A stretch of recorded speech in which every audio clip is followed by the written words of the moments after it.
Shut up and sit down.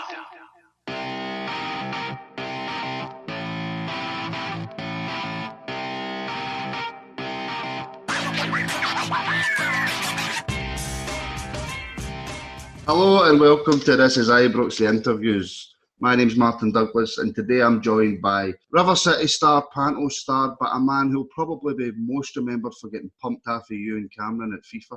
Stephen Purdon. Stephen, how you doing, mate? Not bad, mate. He only pumped me once. I beat him twice after that, mate. I mean, he passed the pad, mate. I know, but you were up at half time and then he came back and pumped you. Mate, I'm telling you, to this day, I don't know what happened that night, man. I mean, 3-1 up at half time and he comes out and beats me 7-4. I genuinely, he passed the pad, mate. He did, because the 2 games after that was all him, you know what I mean? Well, I watched that, but it was supposed to start at 8, but I think it started at 4:30 in the morning. Mate, honestly, technology's not my strong point, and he said he knew what he was doing. He'd set up the Twitch account and all that, and I'm like, right. And we done a wee kind of test run during the day, and it was fine. And then we realised it's like kind of this is going live, and then we're going, right, 2 hours has passed. And I'm like, there's my boy just walked in. As he said, it's up the stairs, son. 2 hours had passed, and then I think it was about, we didn't start till about bloody, I don't know, half late or something, mate. It was embarrassing. And then I get beat, which was even more embarrassing. I know, you and Cameron are of all people. I know. Right, so let's go back to the very beginning then. What was life like for a young Stephen Purdon growing up? Well, kind of working class family. My dad works for the council. He fits gas central heating. He was a plumber, fits gas central heating now. My mum in and out of jobs. So kind of, I had a good upbringing, mate. I was an only child for 19 years, believe it or not. My man and dad had a wee boy, my wee brother. 19. I was 19. My wee brother Jack. Born in Cranhill, moved to Tollcross, and then spent most of my childhood in Carntyne. So I had a really working class family, good upbringing, good pals. My man and dad they've got good morals, you know what I mean? They kind of just normal people. So just a normal upbringing, mate. Just always out playing football, always playing with my pals, and wasn't very good at school, but tried my best, you know what I mean? But had a good time growing up, mate. My mum and dad done everything for us, and no complaints, you know what I mean? Tell me an actor that was good at school. God, man. Let me think. That's how we're actors, mate. God knows. Ian Robertson, there's one. I'd say Ian Robertson probably was good at school, because he's a clever bastard, him. Well, I mean, I wasn't very good at school, but I'm a clever bastard, you know. Mate. Who was your kind of biggest influences growing up then? Was it your dad? I would probably say my dad, probably, because he was always, mate, he's a the old cliche, man, he's a working class hero, you know what I mean? He still is, he's still working now, he's out at 7 in the morning and at 8 at night, whatever, man, under floorboards and all that, and he's just a grafter, mate. He's one of the people I've always looked up to. He's just the old cat, you don't want to let your dad down. I always want to make him proud. I don't want to do anything. I remember a couple of times at school where I'd kind of get into trouble and that, and came home from school, just didn't want to tell my dad. My mum's a different kettle of fish. Me and her are more like brother and sister. We argue like mad, but I don't argue with my dad. As soon as that tone comes in his voice, that's it. Do you know what I mean? Game's over, and it's still like that to this day. So, you're talking about school and that there, was it just a case of, you weren't interested in school?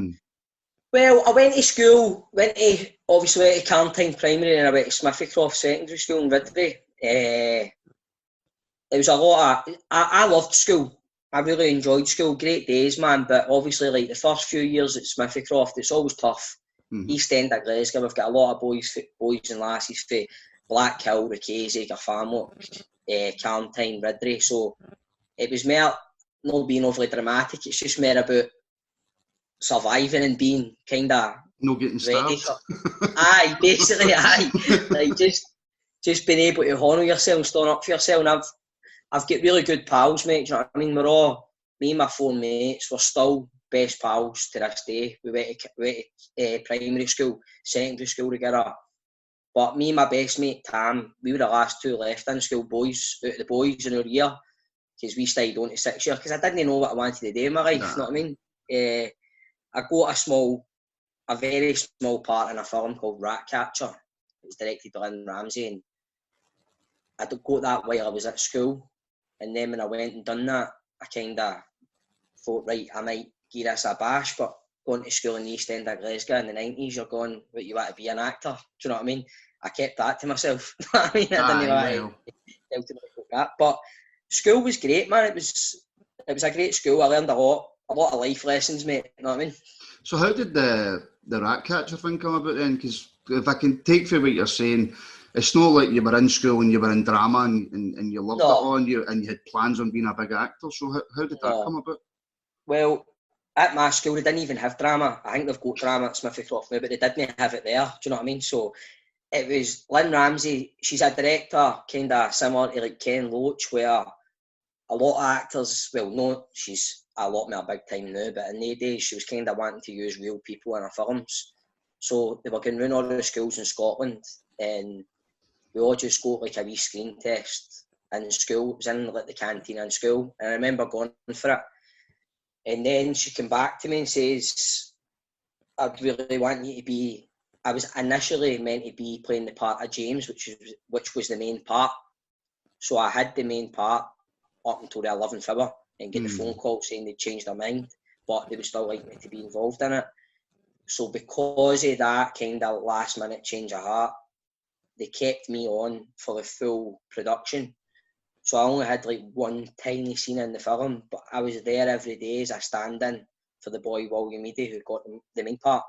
So while I was there, I was seeing how this was working, like how a camera needs to, like crossing the line, two cameras, you can't cross the line, getting ready for a scene, hitting your mark, seeing how the whole setup is. So a lot of the experience I got on that set was invaluable, do you know what I mean? And it was a great opportunity. And ever since I got that, I kind of just thought, I quite like this. So there was a guy called Stephen King, know the writer, Stephen King, who ran a theatre group called Toonspeak, who I met on the set.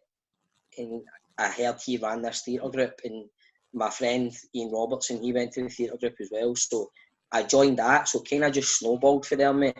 And I just kind of stuck in it a wee bit. So was it just did you go to drama college or anything then, or was it just I went to Langside College. I went because after I'd done a few years at the theatre group and done Ratcatcher, I got another part in Sweet 16, and it was, mate, honestly, it was the exact same setup.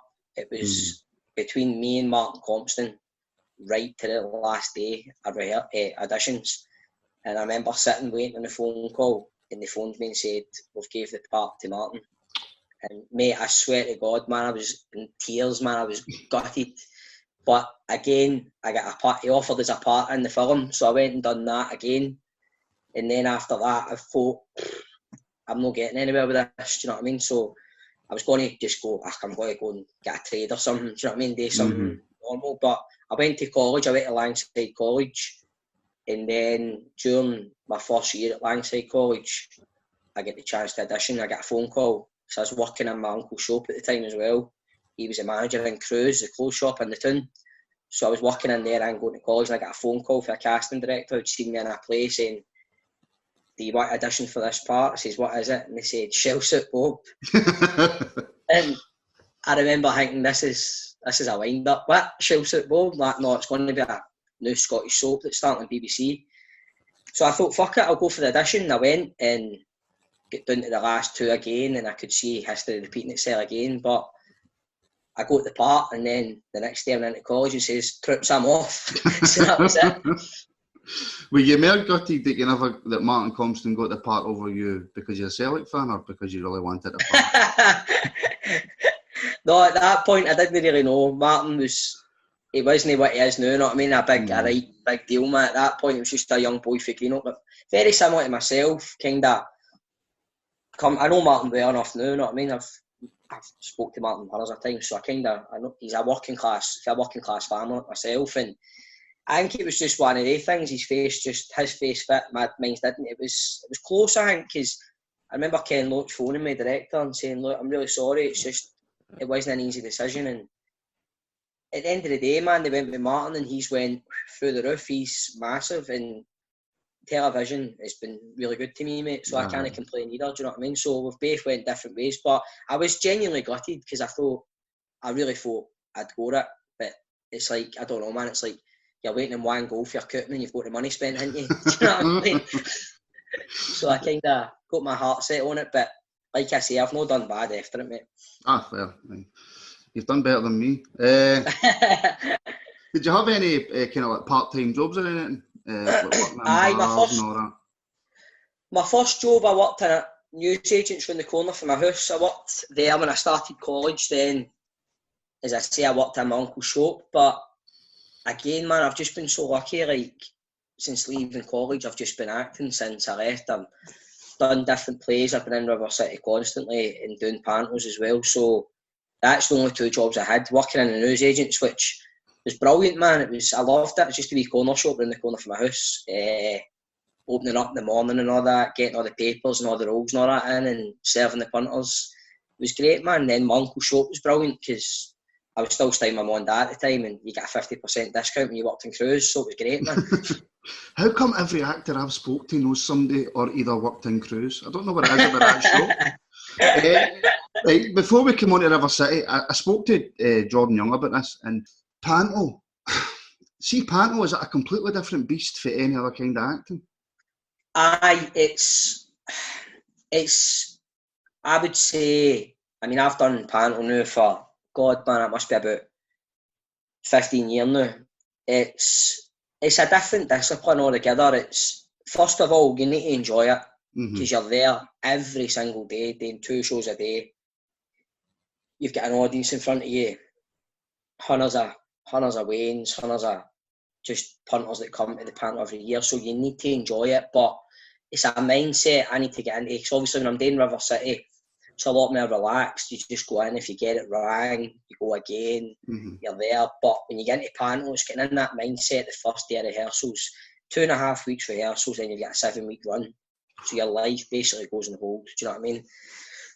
Plus, having a young family, like I've got 2 young kids and a wife, so it's like, you don't see your family. You're in the theatre for basically 12 in the afternoon to back at 10 at night. So it's hard going, but I'm sure Jordan said the same. He loves it. I love it. But it's hard work. I mean, physically it's hard, mentally it's hard, but it's so rewarding at the same time because a lot of people, panto's a big business up here now, all over the UK. So it's kind of, punters thrive on coming to a panto. It's like the beginning of their Christmas. It's a wee release for them. It's a magical time for the kids. So no matter how tired you are or how hard it is, you've been in there every day doing 2 shows a day. You need to, your enthusiasm and even your levels of fitness and all that, you need to be on your game because it's so tough going. Well, see, I went to the panto when I was in school, and it was Little Red Riding Hood, and the roof came out, and I shat myself, and I've never went back since.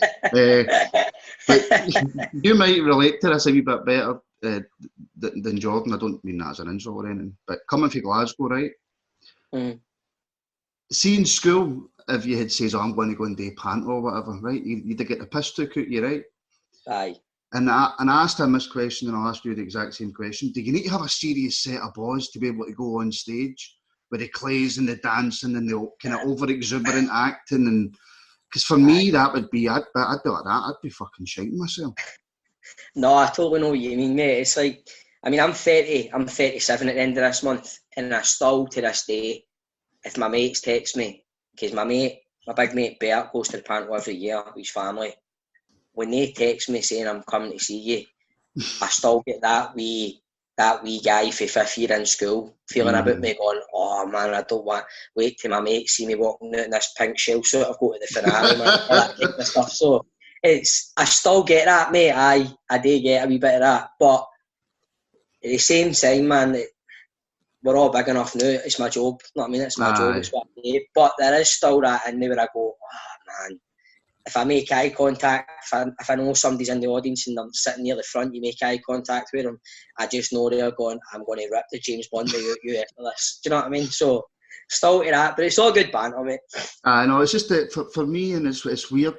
It's like an embarrassment type thing, you know. Like I've said this before. I can't make a scene in a supermarket. Because see if somebody stares at me, my eyes just start watering. It's mental.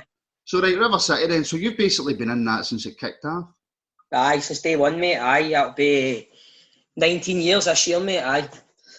That's so you would have been what, 35 when you started? Young, fresh-faced 19-year-old when I started, mate. There was something I wanted to talk to you, and I mentioned it to you before we started. You were doing a stunt for River City, and you fell into the Clyde. And aye, was that quite serious? Well, we had done lots of training for it, like buoyancy training, all that kind of stuff, how to float in the water, all that. All the necessary precautions were took. It was terrifying, but it was brutal, man. I remember when I went in, the actual, like, I've done Tough Mudder and all that, mate, right? I've done that kind of stuff where you go right down a chute, ring into an ice bath and all that kind of stuff. But the temperature of the water in the Clyde, man, it literally took my breath away, and how bogging it is, man. It's like, because when we first went in, we had to go under the water and do like a camera test of me coming up. And at the end of the episode, I'm lying and floating in the water. It's as if I'm dead. So we done it. I'm under the water, can't see it, and I've got two stunt guys underwater with me. So they have to tap me in the shoulder because they've got an underwater mic where they can hear where I have to come up. So they tap me in the shoulder, I have to float up. It's absolute pitch black, can't see anything, freezing my Davina McCall's off me, honestly, right, in the water. They tap me in the shoulder, I float up, and I have to be lying there as if I'm dead. And I'm lying there, and then they shout, cut. I open my eyes, what's floating past me? A condom. Honestly, mate, I'm like, get me out of here, man. Honestly. Brilliant. But, mate, it was... I wouldn't do it again. See if they said to me, right, would you be up for it? I'd be like, no. But see, then I was like 20, 21. Do you want to go? My boss is like, we're going to see my UFO on the Clyde. You up for it? I'm like, fucking right, aye. But I'm like, no chance, man.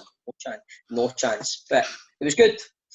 So how's that show kind of changed your life then?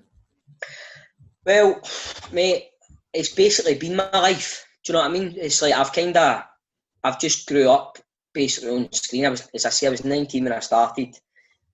19, she's my wife now, me and my girlfriend, we've been together 20 years basically. So we were together before the show started, but we were just a wee boy, wee lassie. Now we've got a house, 2 wains, we're married. It's been good to me, mate. It's been great. I mean, I don't really know any other way of life, if you know what I mean. It's just my job, it's what I'm used to.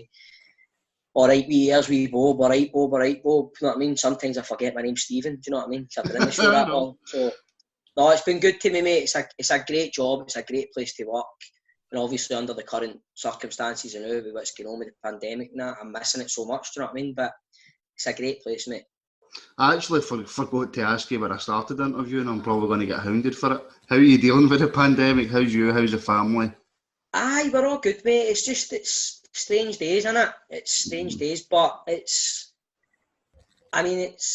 something probably our wains will be studying at uni and all that when they're older, do you know what I mean? Probably never going to see the likes of this again. I hope we don't see the likes of it again, but it's been hard, mate. It's kind of just, I'm not used to being in the house a lot. I'm used to working every day, and it's like being in the house with my wife and kids every day. It has its challenges, doesn't it? Do you know what I mean? But try to record an interview is one of them. I know. No, it's hard not seeing my family and that, not seeing my mum and my dad and my mother-in-law, and I think my wife's struggling. She's missing her mum quite a bit as well. But at the end of the day, mate, we just need to, like they say, we need to stay indoors, man. Just stay in the house until it goes away. But hopefully that's soon. I suppose that kind of brings to light there's advantages and disadvantages, like being an actor, being in the public eye and stuff like that. And there's a lot of people who are out there flouting the rules and stuff like that, who maybe, like, because I drive buses for a living, so I'm on the same route all the time, and the same person's out jogging for 5 hours, you know what I mean? Aye.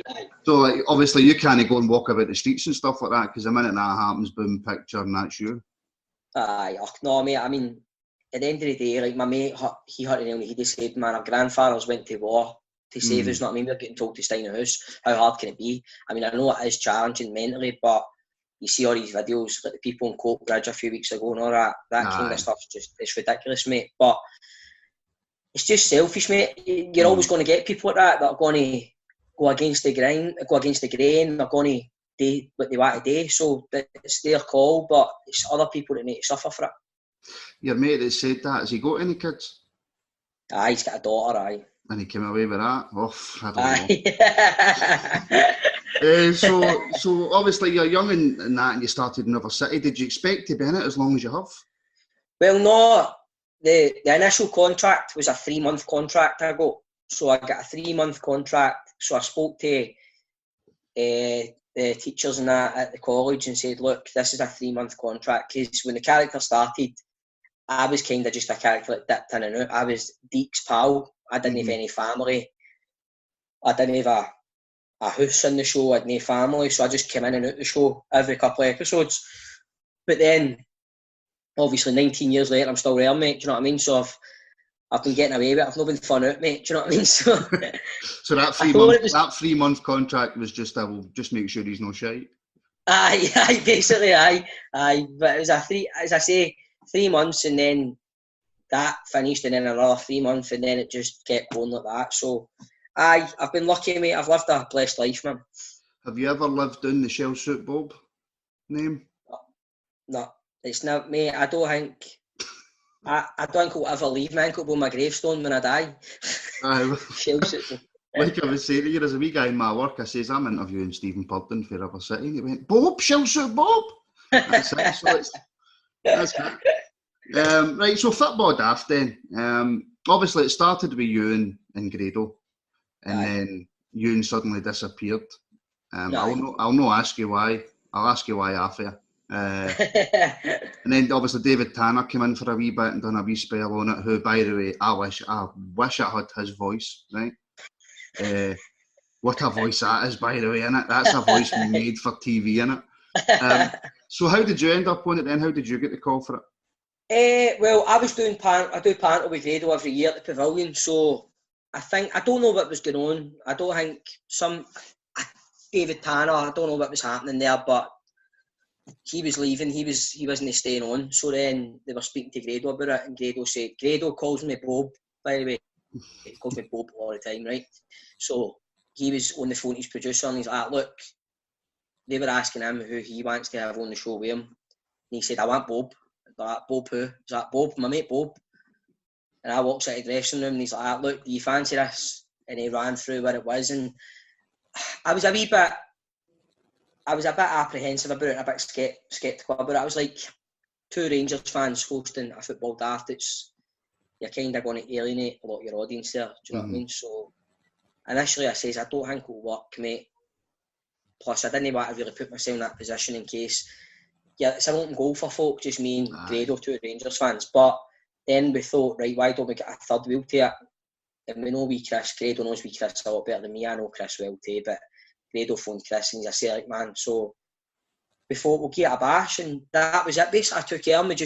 We said we'll see how it goes first couple of weeks, but it seems to be going all right, mate. We're quite happy with it, and we're getting good guests on. But I just love football, mate. Do you know what I mean? I love football. So it was kind of when we said we'll get Chris on board, we've got a Celtic fan and 2 Rangers fans. So I thought, let's just give it a bash. I mean, you're just sitting talking about football, having a laugh. We try to just keep it like 3 mates, just sitting talking about football, and that's the way we want to do it.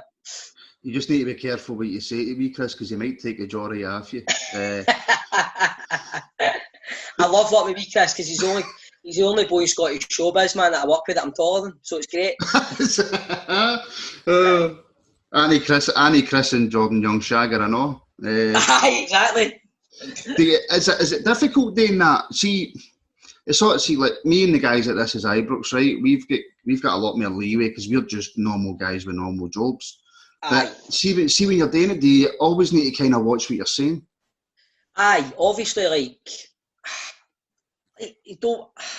I just want, like I said, I just want to talk about football. Do you know what I mean? That's what I say to the boys. Like, we never take it too serious, mate. There's too many people out there that take things too serious. And see, no matter how much we do that, we'll still get chinned for the odd wee thing here and there. But, mate, see, at the end of the day, see anybody that knows me, anybody that knows me a wee bit, a big bit, they know all I like is Rangers in football. That's it. Do you know what I mean? So I know I'm not going to say it, like we don't go down the road at the dark side of stuff, mate. No, I mean, it's not worth it, and that stuff shouldn't even be in football anymore anyway. So no.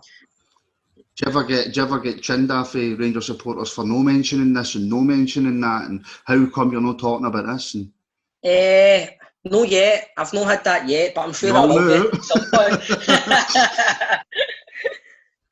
It'll come. How are you finding, obviously, doing the acting and stuff, how are you finding like getting guests on and doing interviews and stuff like that? And like you were saying to me before we came on, you had Barry Ferguson in that one. Aye. That must be quite intimidating, interviewing like a legend like Barry and stuff like that. It was, man, because I remember the first time I met Barry, like it was Derek Lyle's testimonial, and I got asked to play in it by Bob Malcolm, and Bob phoned us because Bob's a friend of my brother-in-law. He's good pals with my brother-in-law. So Bob phoned us and he's like, aye, you fancy it? I says, aye, no bother, I'll come play. He's like, right. Meet us it was like near some hotel near Strathclyde Park. Park the motor there and we'll go down the minibus. I was like, right, so I turns up. Nobody, there was meant to be other celebrities, I'll use the term loosely, right, like myself, right, some other Z-listers, right, turning up, but nobody else turning up apart from me. Right, so there I'm there with my bag, with my dodgy boots and all that, and pure Shanner shin pads, right, I'm standing there like that with the bag. Walks there, Bob Malcolm comes there, Lee McCulloch, Barry Ferguson. So I'm looking for other folk that were meant to be there, like myself. Nobody else is there. I'm like, fuck, man. So we're driving all the way down to Queen of South's Grun, man. Just me and a motor full of the ex-Rangers legends, man. I'm like, this is mental. But I felt, it was like, I could see a lot of them are going, who the fuck is this wee guy? Do you know what I mean?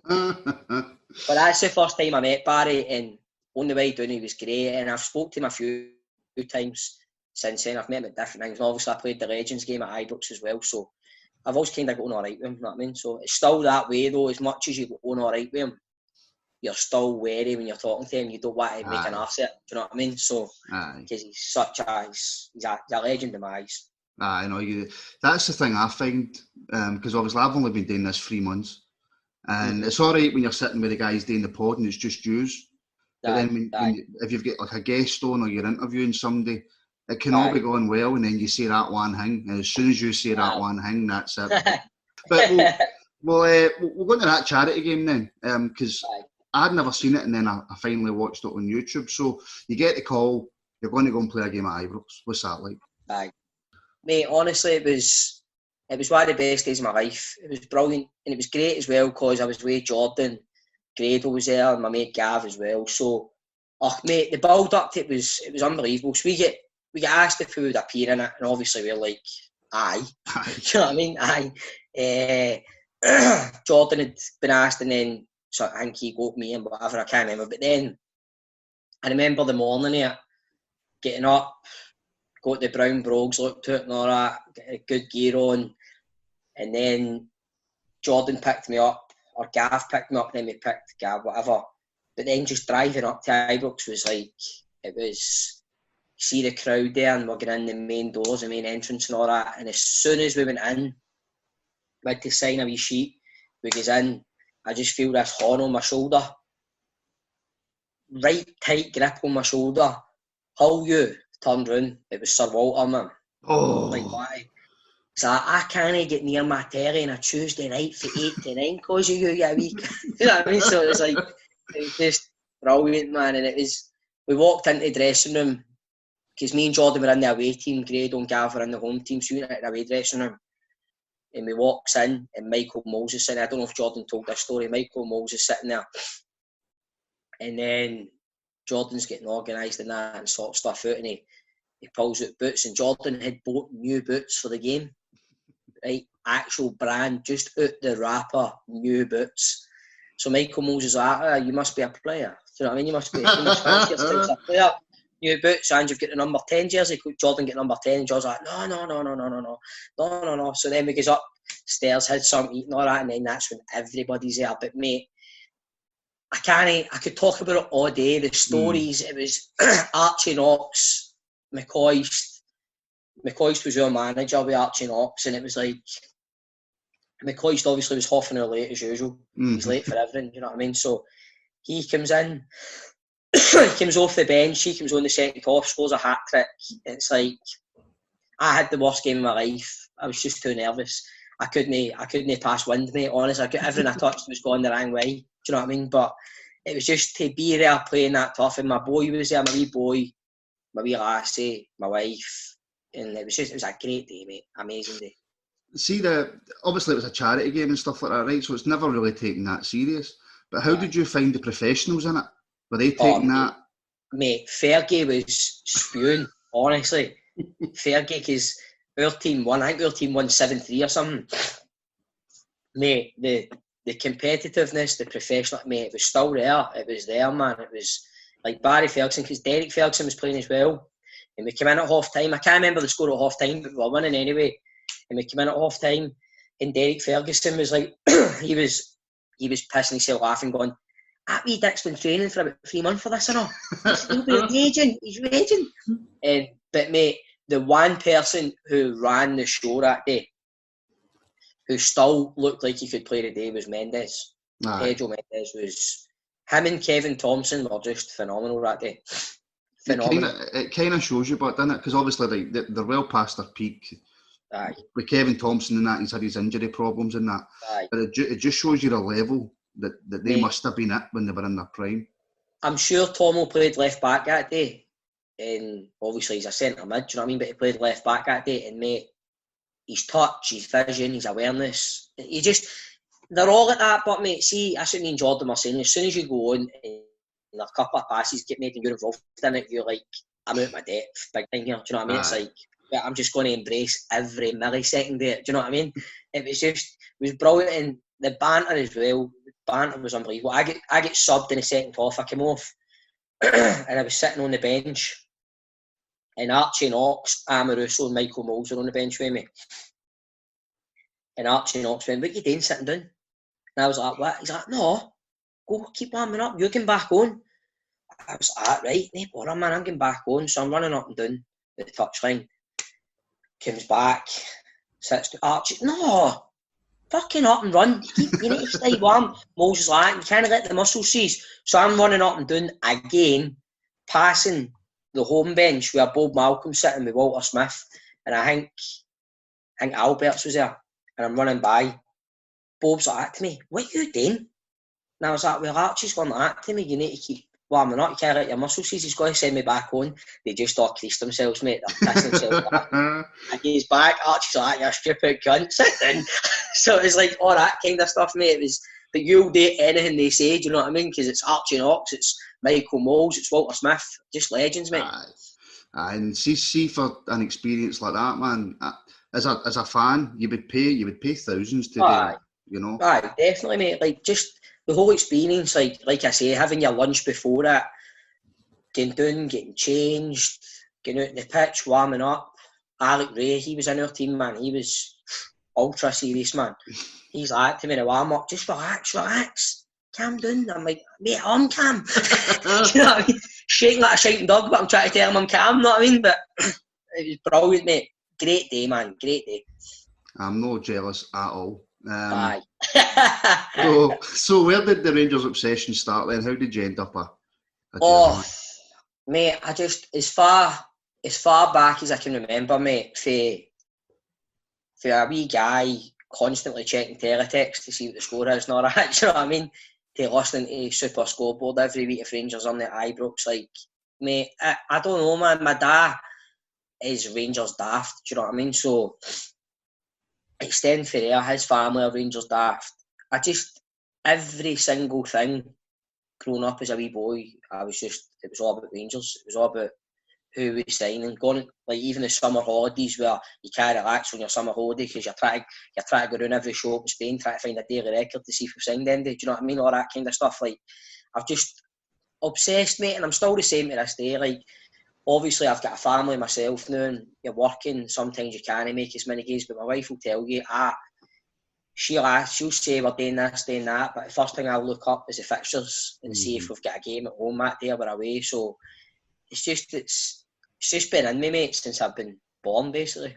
I know. I think my relationship was teetering on the edge until this coronavirus. I think the coronavirus saved my relationship because it's just always working Rangers. And my missus says to me, she said, "You love Rangers more than me, don't you?" And I went, "No." You're like, "No," but mate, I'm just obsessed with them, man. My wife, we've had many arguments about it because everything revolves around the games. Nah, it does. You're noticing it now. It's like your life, innit? Right, basically. Aye, definitely, mate, definitely. Did you have a season ticket growing up or anything like that? Or? Aye, my dad had one. Then I've always, I can't remember the last time I've not had a season ticket, mate. Like, I've always been at most games, but me, I used to sit in the Govan. Then me and my mate sat in Bar 72 for a while. Pure prawn sandwich brigade, band one. And then obviously we went back to the Govan because my other two mates, there's 4 of us sit together. So my other two mates come down to the Govan. So we sat in the Govan, but then with the whole Dave King thing, holding off and season books and all that, because there was a lot of wronging still at the club, we held off and we lost our seats there. But we've been in the main stand for the past 4 or 5 years now, I think. So just always had a season book, mate. Always been to the games. Used to go to quite a lot of away games, but I don't get to go as much to away games as I used to because obviously I'd end up divorced, I think, every single weekend I'm going to games. But I have always had a season book, mate. I see that. The way that my shifts work, I end up mostly at away games. It's weird. But I hate standing. I hate it. Aye. See that standing for 90 minutes, my legs throbbing, man. But I suppose obviously you'll have been, like you were saying, prawn sandwich brigade. I would imagine you've probably been in a few boxes and stuff like that. How do you feel the atmosphere compares to actually sitting in amongst most of the crowd? It's different, mate. It's like I've been to, through my work, we're lucky enough to get invited to various like director boat. We played the Hibs game last, with Hadji's debut at Ibrox. I think the Hibs game where they scored. I think we went a goal down, but 1-2-1. We were in the director's box for that. So obviously you need to watch. You can't be jumping about, swearing and shouting and that in the director's box, especially like that night in the director's box behind me. Walter Smith and Ethel, his wife, are right behind me. You know what I mean? So if Andy's going to be doing the swearing, it's going to be Walter, no me, in the director's box. You know what I mean? But it's a totally different. It's a different atmosphere. The Maribor game last season was another one. I was in the director's box.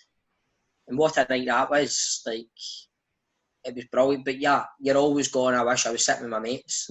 Aye. And you know what I mean? So I'll still take my seat with my pals any day of the week. But see, to have the experience of going to director's box and day stuff like that, you're not going to knock it back if you get invited to it. So, because it's a great, especially the Hibs game, the last one. And I'm starting to talk to Walter Smith for half an hour. You can't put a price on that, mate. Do you know what I mean? What's it like watching a game with Walter? What's he like during the games? Well, he was sitting he was in his same seat he's always in the director's box. As soon as you come in, he sits at the back. So he was there, John Gregg was there. I think Ronald de Boer was there that night as well. And Richard Goff, I think. So it was a good few, but I did find myself without trying to creep Walter Smith out. I kept finding myself watching him quite a lot instead of the game. Do you know what I mean? Just to see what his reactions were like. But to be honest, he was quite calm. He was quite calm. But then at half time, having a wee chat with him, just picking his brains and seeing what he thinks about things. But he doesn't give too much away. Do you know what I mean? He'll just be quite diplomatic. But obviously, he's not going to give too much away to a wee fanny like me, is he? Do you know what I mean? So no comment. No, just come back to what you said earlier, by the way. See the kids of the day, they'll never know the feeling of looking up teletext, were you, or CFAX? No. I used to love that, by the way, because I never had a season ticket or anything like that. So it was either the radio, if the game wasn't on the radio, you had the CFAX up waiting. I remember one night we were playing Celtic. We were playing Celtic in the Cup or something, I can't remember. We get beat. It wasn't on the radio, and we didn't have Sky in my house when I was a wee guy. So, I'm checking the teletext, and I remember we were getting beat 1-0, something like that, right? And I've checked the teletext, and it's come up saying Celtic 1, Rangers 0. And I've kind of went to like shout at the telly, but the remote control slipped out my horn and went flying across the room and smacked my dad right in the face. And I get sent to my bed, and he's like, you need to get a grip of that. You need to get a grip of your temper with Rangers. You need to remember they're going to get beat sometimes. All that kind of stuff. As a wee guy, Rangers never get beat. Like, we were spoiled when we were younger. Like, we won everything. But so stuff like that, mate. But checking teletext, listening, like sometimes a midweek game, it wouldn't be on the radio. Do you know what I mean? So you don't report a call with teletext, because there was no iPhones and all that then, mate. Do you know what I mean? Well, sometimes I never found out until the next day at school. Aye. Sometimes you wouldn't know. That's true, mate. Aye. It's mental. I thought we'd have a wee quick chat about 2012. It was obviously probably it was the darkest time in our history. Aye. What's your memories of when the shit first hit the fan? Nearly the same as what I just told you about my dad. I remember popping up Sky Sports News and I fucking launched the control pad there across the couch. No, mate, it's obviously the big announcement yesterday and stuff. It's a wee bit, it shows you how far we've come, because we were on our knees, mate. It was the worst. It was the actual worst. Just always remember thinking in my head, this will never happen. It will not happen. Aye. But it did. And see, to be honest, mate, it's like my wee brother, my wee brother's like 17 now or something. So it's like, he only knows Rangers really for what we've went through. Do you know what I mean? Aye. So he isn't. So to see us back where we are now and we're getting there, but thinking back to the days, like, I don't know, mate. I remember the first game after we went down was on BBC Alba. Mm-hmm. It was a cup game, and me and my mates are sitting watching it, and you can't understand the commentary or nothing. Do you know what I mean? So we were, mate. It was the worst feeling ever. It was horrible. It was just no nice, but there was the crowd, the fans were still there. I was there, still going to the games, renewing my ticket, going to games, fucking getting beat in the Petrofac Cup and all that. Do you know what I mean? Stuff like that. But I think as a support, it's maybe made us stronger, mate. Do you know what I mean? Like, you know the fans are always going to be there, but the dark times, we'll never forget them. Do you know what I mean? Well, no, you just need to look at obviously with all the stuff that's going on now. There's a lot of people that don't know, they've been laid off, maybe they're on this furlough scheme, not got a lot of money coming in. We're still renewing season tickets, and then we've got this My Jers thing that came out yesterday or the day before. The membership thing, and people are signing up for it. You know, mm-hmm. I think as a support, it's mental, because you take any other team, and I possibly include you know who in this. Mm-hmm. There's no many other teams are going to survive that. No, I mean, I remember you're sitting there and you're playing Stranraer or something at Ibrox, and there's like nearly 50,000 there, mate. It's insane, but it's Rangers, man. We're a massive, massive club. Do you know what I mean? We're a massive draw. No matter what division we're playing in, we're still Rangers. So the fans are always going to put their hand in their pocket for the club all the time. Aye, well, I was flipping there with the Celtic joke, but we were just talking about the directors' boxes and that, and I think it was Morton we were playing. I think it was they were either in League One or the Championship, I can't remember. And it's the first time I've shelled out for a director's box. Aye. I think it was about 90 quid or something like that, right? Aye. And Morton scored in the last minute, and it finished 1 each. There was some dark days, mate. There was. Oh, well, the curry was lovely. Aye. So you were saying there, so you went to most of the games and that then, if we were doing in like League 2 and stuff like that? Aye, me and my mates. went to a few, mate, no as many, but I went to Dumbarton. I think we won. I'm sure we won. But no many away games, mate. Obviously, we were always, me and my four mates, we've got a routine every week. You know what I mean? One is drive, the other ones don't. So it's kind of we all go together. But we still went, mate. And obviously, it wasn't easy, mate. It was, I mean, it was soul destroying. You know what I mean? I mean, we were signing some of these players that were coming in that should never have worn a Rangers jersey in their career in their life. You know what I mean? But needs must, and we did, man. So, but it was hard, mate. It was hard. What's your kind of, and this is kind of an unfair question, but what's your kind of lasting thoughts of Ali then? Not the player, the manager. See, it's mate, hard for us. It's hard for us because we grew up when we voiced a legend, you know. I just think I don't think you'll see him managing another club again. No, and I don't think. Say he was assistant at bloody, I don't know, Kilmarnock or something, he wouldn't have stayed on if Kilmarnock were in that position. He stayed on for the love of the club. But to be brutally honest, man, he wasn't the greatest manager. No. Do you know what I mean? But in my eyes, he's always going to be a hero. Do you know what I mean? And he is. He's Rangers. He's probably one of my favourite Rangers growing up, and he always will be. But he made mistakes. He was in a very difficult position. Do you know what I mean? It was a very tough time, but it was a hard one for him. I think as a coach, he would have been a brilliant coach because he's good at the motivating and he was a phenomenal striker. But management's a different kettle of fish. I think the whole setup he had with him and Walter, that was brilliant. It was great. Do you know what I mean? Walter's a manager, McCoy's is there. You can see how that would work, but as you say, taking that wee step up to being manager where you've got the final say with the tactics, with the formations, with everything, just it didn't work out, mate. It didn't work out. But I would never say a bad word about Ali. Never. No. I don't think you can, to be fair. But well, some people do. But right, so moving on nowadays, then, could you believe when it was announced that Stevie G was going to be the next manager? No, mate. No, it's bizarre, man. I still find it bizarre to this day. Like, I still see wee clips of him scoring goals for Liverpool, left, right, and centre, and going, that's your manager. Because obviously, I love Rangers, but I absolutely love football. So I watch football all the time. And Gerrard, obviously, me growing up watching football, Gerrard's like one of the best players I've ever seen. And now he's a manager he is, and he's such a worldwide iconic figure and household name. So it's bonkers, mate. How do you feel he's doing? I mean, if we take it for the fact that you need to look at how we're performing in Europe, we're performing phenomenally in Europe and in the league up until a certain time of year. Mate, I think like you put us and Celtic together, man, right? It's like they've got a well-oiled machine there. They know how to win games. They know how to win titles. Then you bring a manager in who has never managed a club before. He's only under 21s at Liverpool.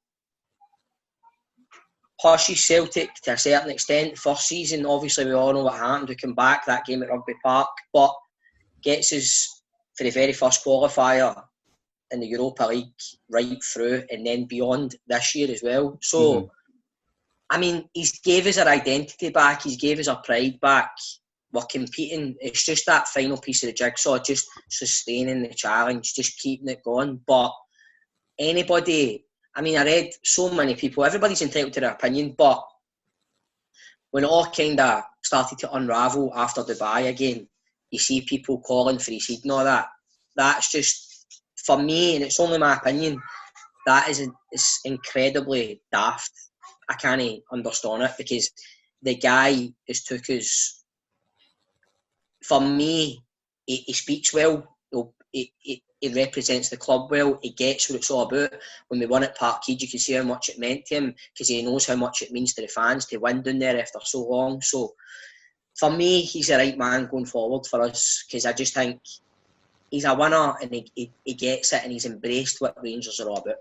Well, that's just what I was going to ask you. So, you think he's a man to take us to 55 then, I think so.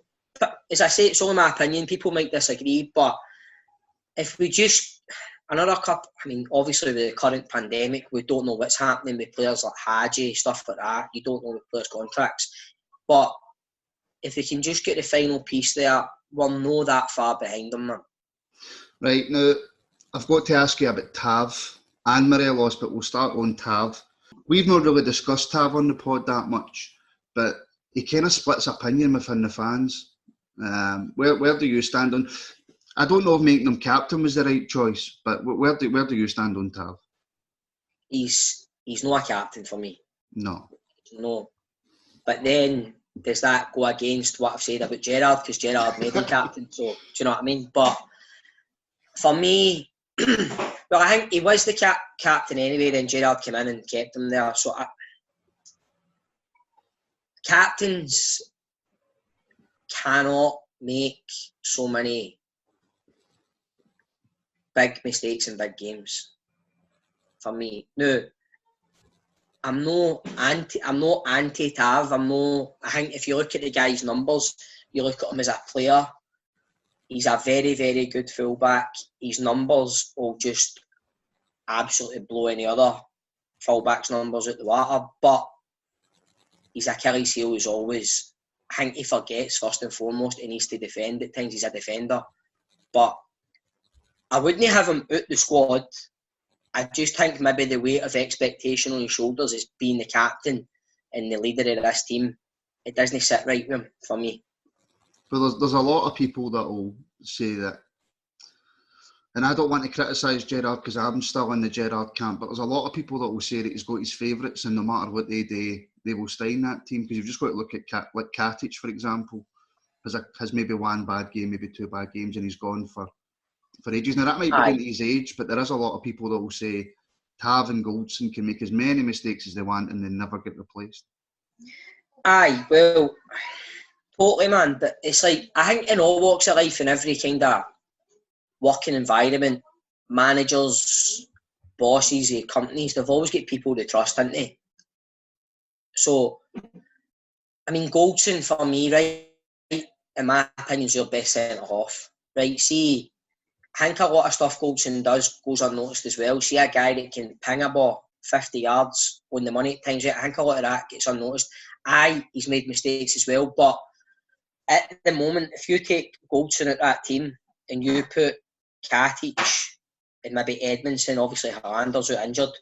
Some people saying try Katic and Edmondson. For me, the boys came from Oldham, right? Edmondson, Katic is still a very young boy and all. You can't have they two. Just, in my opinion, you need somebody with Goldson who's got a wee bit of experience. He's played down in England. He's got a wee bit there. But, again, he has made a lot of big mistakes. But he has got his favourites. It's a hard one, isn't it? It's a hard one, isn't it? He's got his favourites, but I think with Goldson, I don't think you can drop him at times, man, because it's like I say, who do you bring in? Maybe if Hollander's there, you can maybe try Hollander and Katic or something, but you can't go with the two youngins.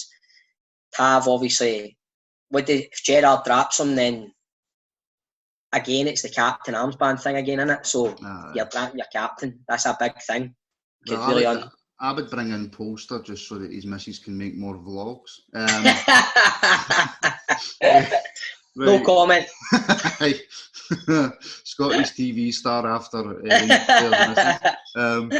right, so Morelos, now, if anybody who listens to the pod will think that I've got something seriously against Morelos, right? And I don't.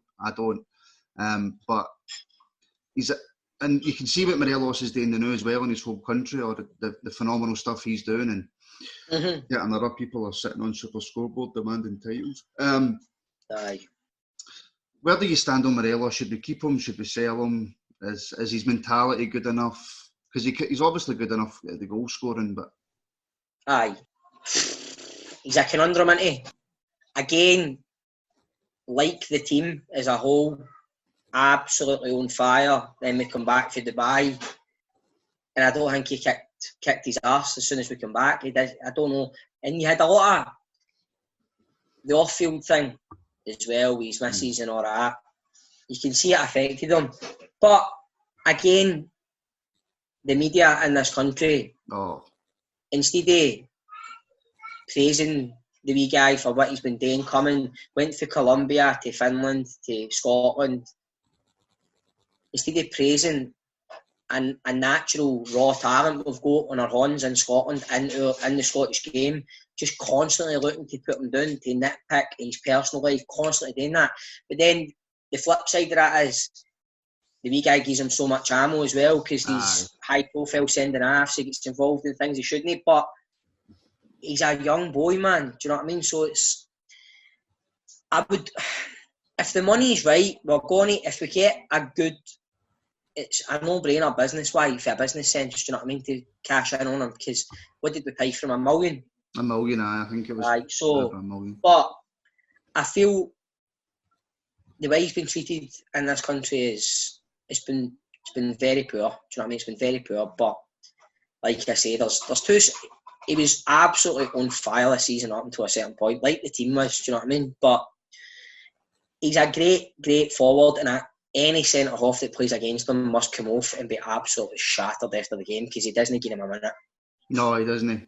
Right, I'm conscious of the time, and I don't want to take too much longer, but... Oh, that's all right, mate. Because I'll keep my missus up the stair all day. But I should note that we're recording this on the 3rd of the 5th, because I'm going to ask you about the SPFL, just in case anything comes out and this interview doesn't go out for a week or whatever. The SPFL, what have you made of all that? Where do you start, man? It's a soap opera in itself, innit? I know you could start in it. I know, man. I know. No, mate, it's just incompetent people that in jobs that shouldn't have been jobs, man, making decisions that making it up as they go along. Basically, mate, it's like, I don't know. I'm sure it's going to be an interesting couple of days ahead. Do you know what I mean? But it's farcical, mate. And I heard they're talking about finishing the cup now as well, the Scottish Cup. So I don't know, mate. It's farcical. It just makes us look very. When you look down in England, Germany, Italy, wherever, man, like they must look at our game and go, "What's going on there? But who's in charge? Who's making these decisions?" So it's a mess, mate. Even taking all the legality stuff, it does. Mm-hmm. It makes us look tin pot. It does. It really does. It does. But as I say, I'm pretty sure it's going to be an eventful few days ahead, man. Well, let's hope anyway. So, yesterday it was announced that that's us officially cut ties with Mike Ashley. Yeah. And I was having a conversation with somebody, and I was saying, you mentioned it earlier how far the clubs came. I can now go to the Rangers Megastore, take my daughter to the Rangers Megastore at Ibrox, buy her stuff, buy her kits.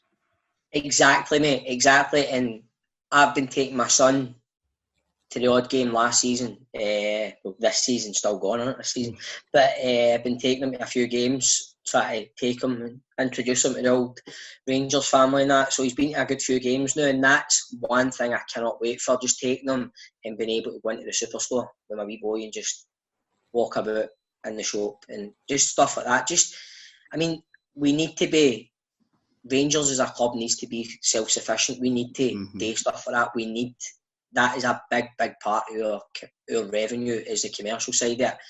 And to finally get rid of Ashley it's just like, it's going to be a breath of fresh air, and it's such, the board deserve enormous praise for this.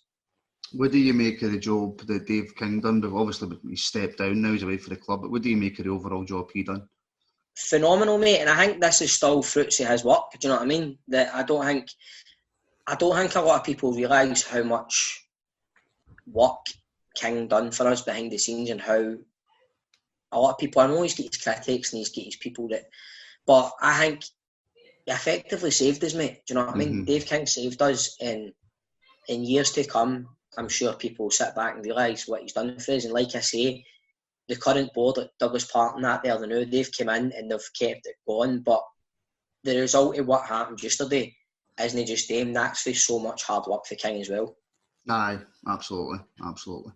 Final question then, and I don't know if you remembered, but I says to you during the week to pick your Rangers 11 that you've seen. Yep. So, because I gave Jordan Young about 3 seconds notice, so I thought I'd give you a bit more.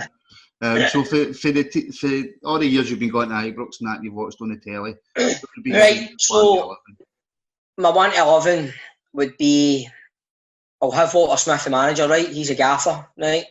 So not Alan McCoy. No, he'll be his assistant. No, I would go. I mean, I thought the goalie's a tough one. Like, I'm going with the goalie. I'm going with Gorham, right? But McGregor pushes him far, man. McGregor's no far behind him.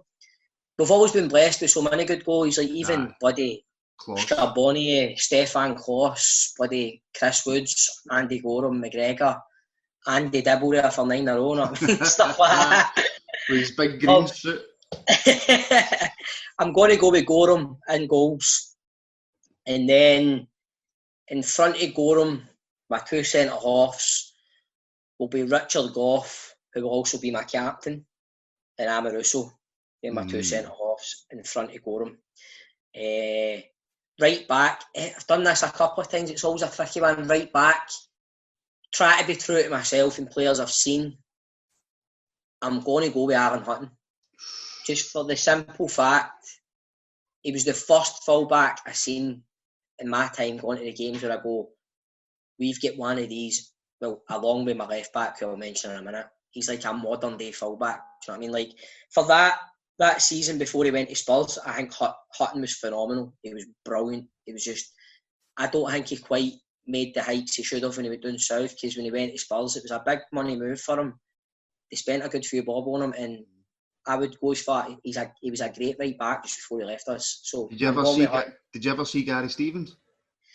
Again, I could have said Gary Stevens, but I'm not being true to myself. I can't really remember, so I'm not going to cheat. You know what I mean? I'm going to be true to myself.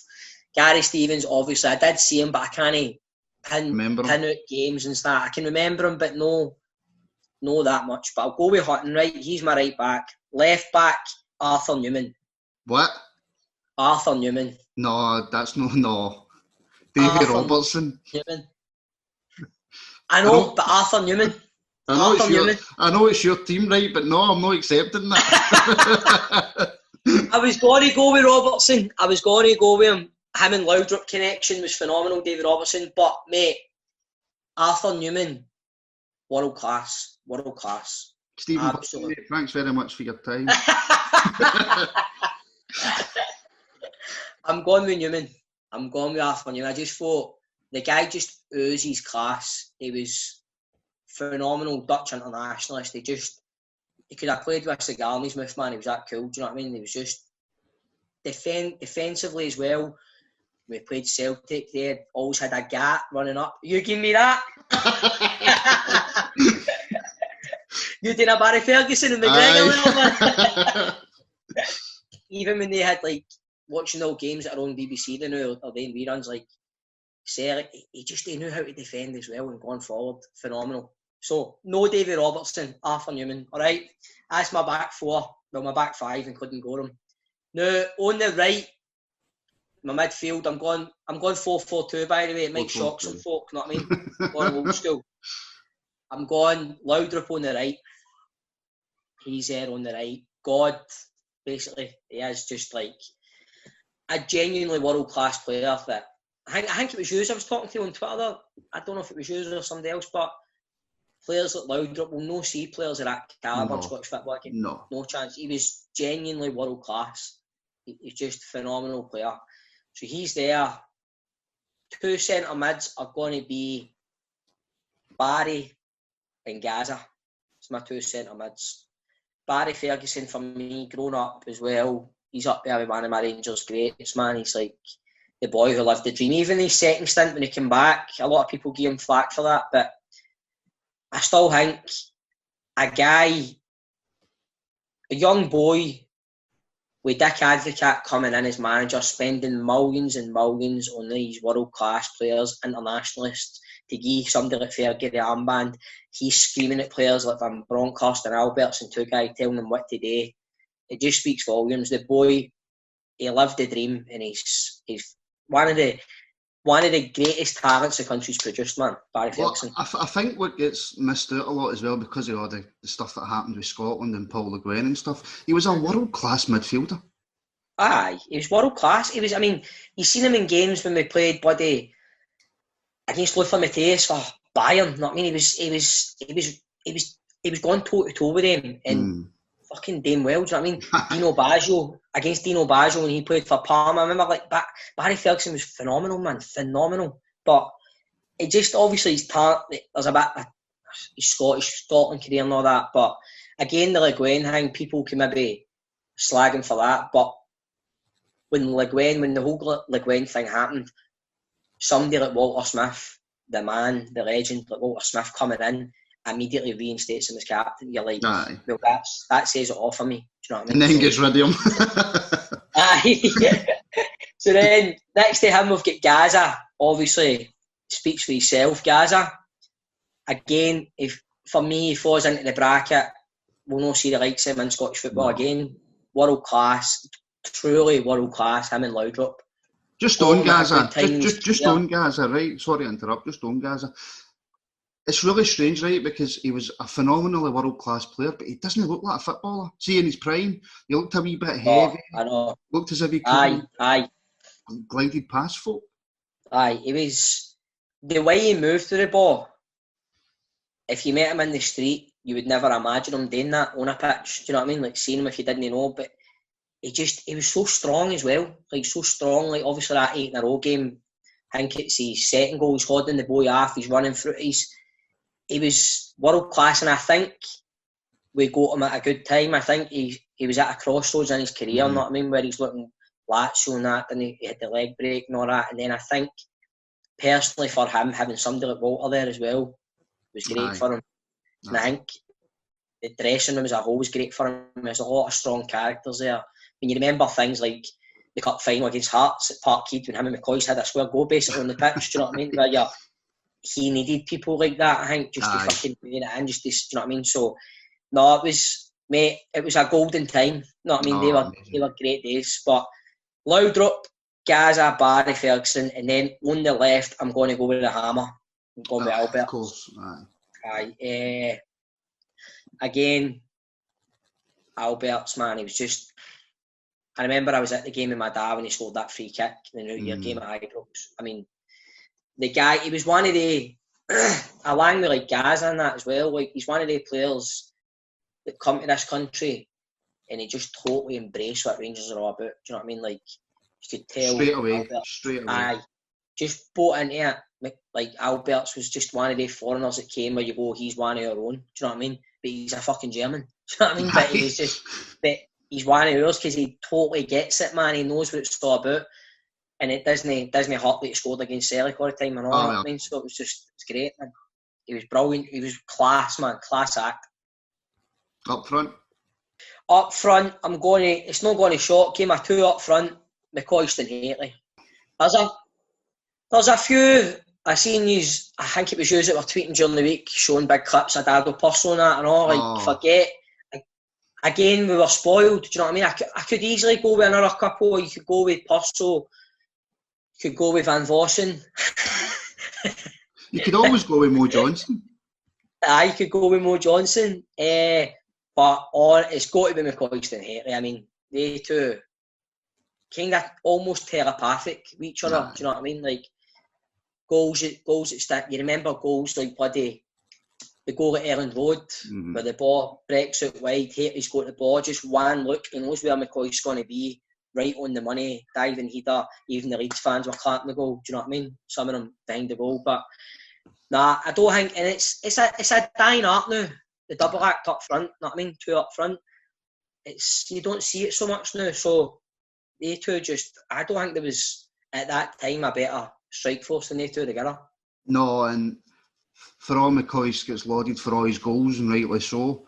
I think if it wasn't for Haley, he probably wouldn't have just as many goals. Exactly, I know. Exactly. I mean, Haley says that, doesn't he, man? He'll do all the work and just lay it on a plate for Alistair, he always says, you know what I mean? But they just complemented each other so well, and an absolute handful for any defenders. No, absolutely. Stephen, mate, that's been brilliant. That was like chatting to a mate I've known for years.